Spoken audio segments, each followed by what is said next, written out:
सत्य जोहार।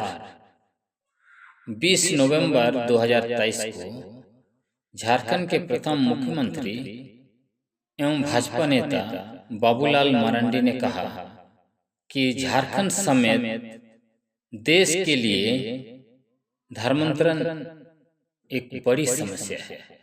उन्होंने यह भी कहा कि विगत भाजपा सरकार ने झारखंड में धर्मांतरण निषेध कानून लाया था, लेकिन हेमंत सोरेन के मुख्यमंत्री बनते ही धर्मांतरण गैंग फिर से सक्रिय हो गया है। इसलिए मैं आपसे कुछ तथ्यों पर बातचीत करना चाहता हूँ। इसमें सबसे बड़ी बात यह है कि आज के तारीख में बाबूलाल मरांडी स्वयं राज्य में सबसे अविश्वसनीय नेता बनकर रह गए हैं। उनके बातों पर कोई विश्वास नहीं करता है, क्योंकि वे जो कहते हैं उस पर अमल नहीं करते हैं।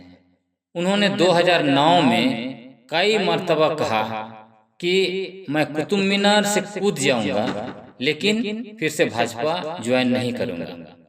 और आज वे भाजपा के प्रदेश अध्यक्ष बनकर आदिवासियों के बीच में धर्म का खेल रहे हैं। सरना ईसाई के नाम से समाज को एक बार फिर से बांटना चाहते हैं। हमें यह भी समझना है कि जब चुनाव की सुगबुगाहट होती है, तब भाजपा के नेता धर्मांतरण या फिर डिलिस्टिंग का खेल आदिवासी इलाके में खेलते हैं। इसमें सबसे बड़ी बात यह है, यह हमें सबसे पहले इस बात पर विमर्श करना चाहिए, सोचना चाहिए कि धर्मांतरण की हकीकत क्या है। यदि आप देश की बात करेंगे तो 1951 में देश में ईसाइयों की जनसंख्या मात्र 2.3%, मतलब 2.3% थी, जो 2011 में आकर उसी आंकड़े पर अटकी हुई है। मतलब विगत 7 दशक से उस आंकड़ा में कोई परिवर्तन नहीं आया है। यदि हम झारखंड की बात करें तो झारखंड में भी 2000 में बना, लेकिन झारखंड क्षेत्र में जो जिले पड़ते थे उसका आंकड़ा बताता है कि यहाँ 1951 में ईसाई धर्म मानने वालों की जनसंख्या 4% थी और आज भी 4% थी, अटकी हुई है। यदि हम आदिवासियों की बात करें तो झारखंड में 2001 में ईसाई धर्म मानने वाले आदिवासियों की संख्या 15% थी और 2011 में 0.5% कम होकर 14.5% रह गई है। फिर ये धर्मांतरण कहना कहाँ तक जो है कि सही है। अब बाबूलाल मरांडी से खुद पूछा जाना चाहिए, जब वो मुख्यमंत्री थे उस समय में भारतीय दंड विधान की धारा 295A के तहत कितने मुकदमा दर्ज किए गए झारखंड के थानों में, उसका आंकड़ा उनको बताना चाहिए। ये बकवास करने से नहीं काम चलेगा। धर्मांतरण कानून बन गया, उनकी सरकार ने बनाया। धर्मांतरण कानून बनने के बाद कितने थानों में कितने मुकदमे दर्ज किए गए। आप सच्चाई से बात करने का समय आ गया है।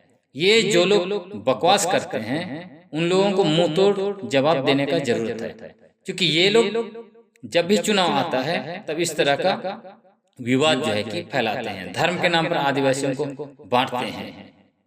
जब उनकी सरकार ने पूंजीपतियों को जमीन देने के लिए CNT-SPT कानून का संशोधन कर दिया, उसके साथ साथ जो है कि पूरा दुनिया के पूंजीपतियों को लेकर यहाँ पर आए और औद्योगिक नीति बनाई।